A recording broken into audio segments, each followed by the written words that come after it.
சுதந்திரத்தில் எப்பொழுதுமே சில மறுக்கப்பட்ட காரியங்கள் உண்டு. அதுதான் உண்மையான ஃப்ரீடம். அப்போ சாப்பிடுவது, உணவு உண்பது பாவம் அல்ல, எதை உண்கிறாய் என்பதுதான் பாவம். 7 நாள் வாரத்தில் இருக்குடா, 6 நாள் நீ என்ன பண்ணு, எதை வேணாலும் சாப்பிடு. ஆனால் அந்த ஒரு நாள் வெள்ளிக்கிழமைய இயேசுவின் சிலுவை பாதையை தியானிச்சு, இன்னைக்கு திருச்சபை அதை தான் உன்ட்ட கேட்குது. இந்த கிளட்டனியில் அது இருக்குது. உணவில் ஆன்மீகம் இல்லாத போது அது பாவமாக மாறுகிறது. உணவு கடவுளின் பரிசு. உணவு கடவுளின் பரிசாக மாறும் பொழுது அந்த உணவு கடவுள் எதிர்பார்க்கின்ற வகையில் நான் சாப்பிடுவேன். அந்த உணவில் ஆன்மீகம் இருக்கும்.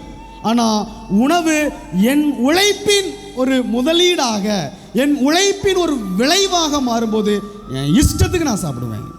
I don't care. See how our forefathers, our parents, நம்முடைய grandparents, how they taught. அந்த உணவில் ஒரு ஆன்மீகத்தை கொடுத்தார்கள்.